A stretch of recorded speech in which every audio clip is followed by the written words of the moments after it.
So everybody knows that getting reviews is important for your Google Map rankings and for building customer trust and all of that, right?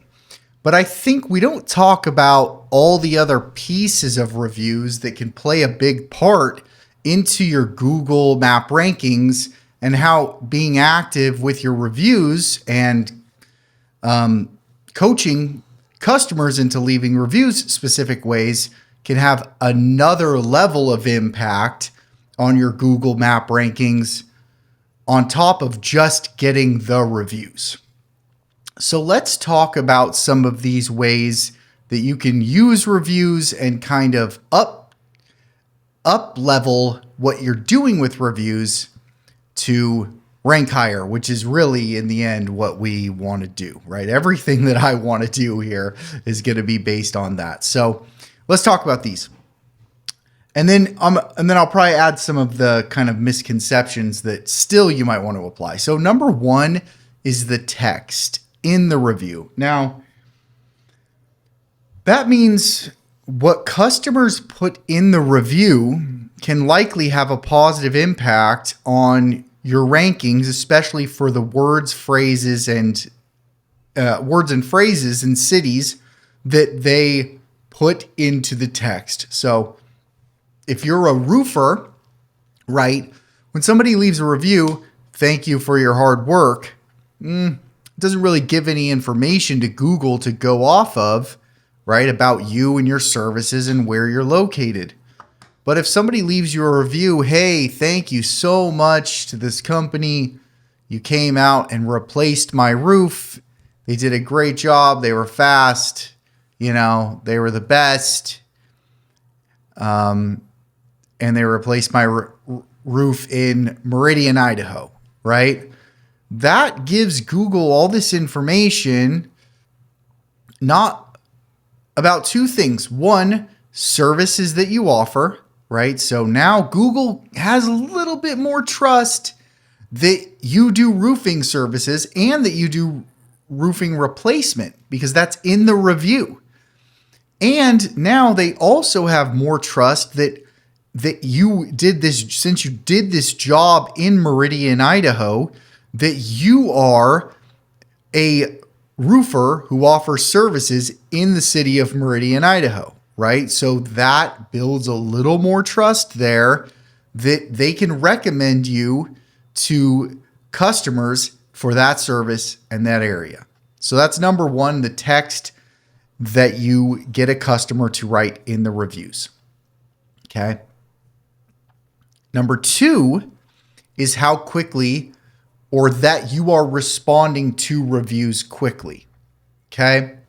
Now, I don't think this necessarily means that if you're doing it in 5 minutes, that's better than 4 minutes, or 5 is better than, 4 is better than 5 and 3 minutes is better than 4. But I do think within 24 hours, then 48 hours, that time frame, if you're consistently responding to your reviews quickly, that is going to give you more trust on your Google business profile and help increase your Google Map listings. That I always try to, I respond quickly. I try to be quick. I try to be within 10 minutes, 5 minutes and 10 minutes, just because I don't want to have to, if I see that notification come through on the email, I want to respond right then. I don't want to put it off till later, right? So I think it's just important to get those review responses in quickly, right? So that's kind of number two. Now, the third, I'm going to say, I think is more of a myth, but I do think it's helpful. And that's the keywords and the information that you put in the review responses to your reviews.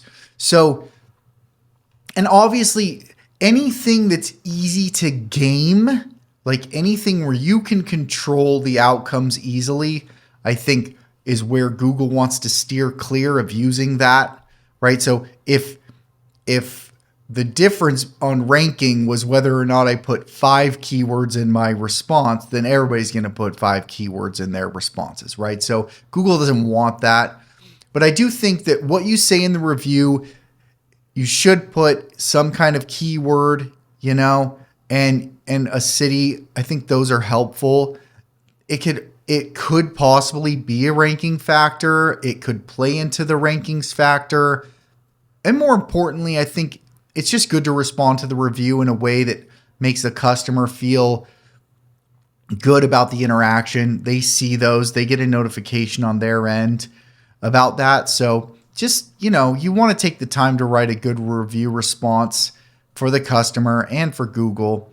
And I think generally doing it that way is helpful. You never know if in the future it's going to play an impact in the Google rankings. So I just kind of feel like you might as well just do that. But if nothing, you want to put a good response. And I always try to kind of match, if the customer writes something that's not a lot of information, then I probably won't put a lot of information. If they write something more detailed, then I probably try to match that, the detailed responses, but it doesn't need to be something you overthink about.